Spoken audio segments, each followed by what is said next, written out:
The Airport, Part 3. This story is a prime example if anyone ever needed to justify a change control solution. When I first started at the airport, they were in the middle of constructing a new bag management/handling system, BMS or BHS. I think the project took almost 2 years to complete because of all the inner workings. Like everything in the airport, it had to be intertwined with something else. So the airport ended up owning the servers and PLCs that were the brains of the operation. And then there was a non-network type of interface that passed data along to a certain bag-checking federal entity. The bag system was a pair of servers only and a PLC running each bag belt. There were other components as well, but they aren't important to this story. The HA setup worked surprisingly well, except every time we changed servers for maintenance or something, a certain federal bag-checking entity would have to reboot their side of the interface in order for it to work. Every single time. I do, however, remember one time the HA cluster did suffer a split brain situation, and that wasn't fun to sort out, but I digress. This started out one afternoon when I got a call from operations saying the BMS was down. Every PLC controller was giving an error about a duplicate IP issue. We were standardized on one particular type of networking equipment exclusively that had recently released a version of code that resulted in the same IP duplicate error that took down the same system along with other systems. We found the bug after about an hour and implemented the bug fix on every switch, and it went away. However, yet here we are again in a deja vu situation several weeks later. I double check every single switch and port to make sure the bug fix is still implemented, and it is. It took me hours to comb through all that stuff to confirm that still wasn't an issue. So I am racking my brain trying to figure out what the hell is going on and why the PLCs are shooting this error. I am looking at the ARP tables on the core, clearing everything out, and anything else I can think of. It all looks good from what I can see. I shut down both of the main servers and all the devices on that network segment to complete a ping sweep, and I am seeing nothing return as I would expect. I power all the devices back on one at a time to account for them all, and it all checks out. At this point I am grasping at straws. I am super perplexed because the last time the duplicate IP bug happened, it affected multiple systems we had. And in this situation, it was just the PLCs of BMS, which was just weird. By now the problem is catching the attention of the highest level of airport management and other federal entities.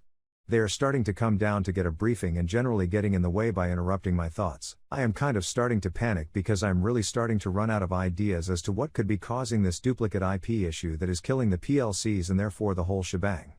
Bags are piling up and the airport had to institute the manual backup plan by having the porters cart the bags back to the baggage area. My boss sees I am struggling after a couple of hours of this and calls a team meeting. We all go through our entire day in in-depth detail as to what each of us did that day. Nothing too significant except one of my team members had hooked up a new switch in a newly constructed tenant building. The port the new switch got hooked up was not configured properly as a trunk port, so it defaulted to an automated type of programming. I immediately shut that port down. I missed it earlier because I wasn't looking for that type of programming and I didn't know anything about bringing that new switch online. The other team members normally told me when a new switch was going to be coming online so I could make sure it was operating as expected. Anyway, the BMS system comes back online almost immediately after reseating the NICs and the PLCs, and everyone celebrates. I get the switch port programmed correctly and we bring the new switch online as well a couple of days later without any issues. To this day I am not totally sure what caused the issue from a technical standpoint. I am not sure if it was some kind of looping issue with STP or a BPDU when the switch port defaulted its config. I figured if that were the case, we would be seeing other oddities around the network, but it was just the BMS system PLCs. Update, the airport, Part 4. Alright, another adventure during my time at the airport for you to relate to or enjoy.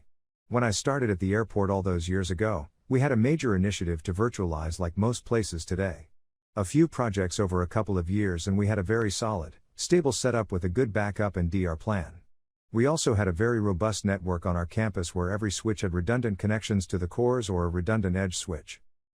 We had a common virtualization platform and they were nice enough to throw in some complimentary VDI licenses with our regular subscription. So management thought it would be a good project to go virtualize desktops. I will point out that none of the executive level went on VDI, but it was good enough for all of my other coworkers. In our case, 50 VDI licenses gave management a good view on the horizon to complete our virtualization efforts, and it just so happened it would cover all of our desktops. So when we had to upgrade to Win 7, it was done through VDI. I hate VDI and it was a pain from the get-go. The amount of tailoring, licensing, and upkeep on that product was nuts. At first I was kind of excited about it, but after a couple of months working with VDI, I ended up thinking it was junk. The trouble trying to get software to work on it, get roaming profiles and/or folder redirection working and stable, and disconnects to stop was unreal. There were additional products to buy to further complicate or better manage your setup with stuff like application virtualization and other fancy stuff. It was a major money pit if you ask me, like my house. During the initial days of the project I dreamt I was a PKI packet that was getting dropped and I had to figure out why. Anyway, after several weeks of trial and error, I got the VDI environment performing pretty solidly. At least good enough to not rip it out and just buy desktops. More expertise gained to my already full brain. Before I get hated on, I am not saying VDI doesn't have its place in the world. I can see it for education, libraries, hospitals, and other large environments with a lot of repetitive builds. I just didn't feel it was justified for our smaller workforce. We had a hugely complex environment, but the internal network was nothing special. I didn't feel further complicating our already complex setup was warranted, but I got overruled. This was just my experience with it and my own opinion. At some point years into virtualization and a bit of time into VDI, I was having a problem with our backup system taking snapshots of the VMs.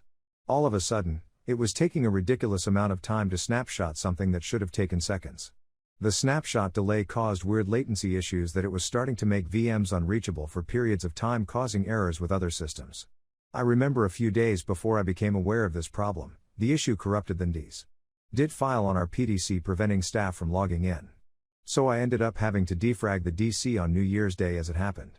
I wasn't on call, but defragging your PDC a couple of mimosas in when you are the only one who can is a challenge.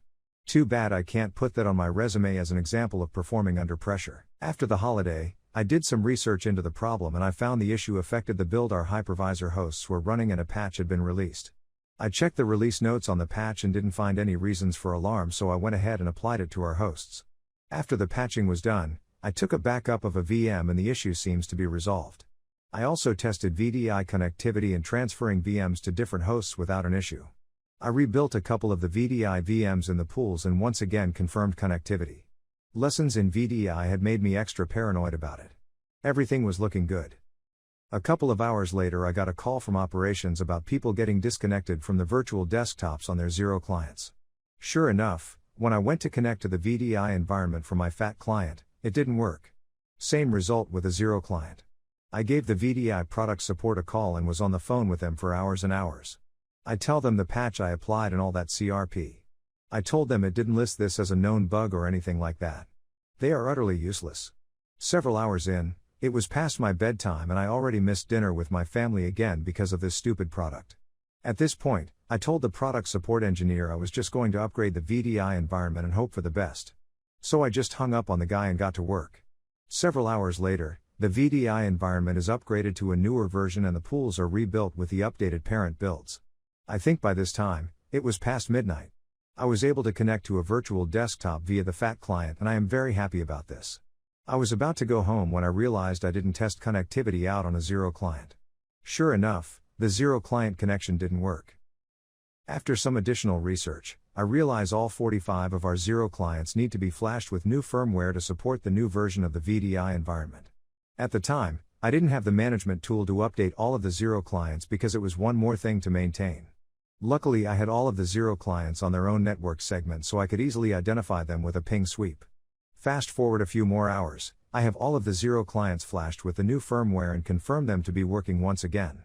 So luckily by this time, I was able to go home and take a short nap before it was time to get up and help the wife with the kids for the morning. I didn't go to work the next day except for a few calls I had to take, but by this time in my career at the airport, this type of thing happening to me wasn't uncommon, so I had a routine down.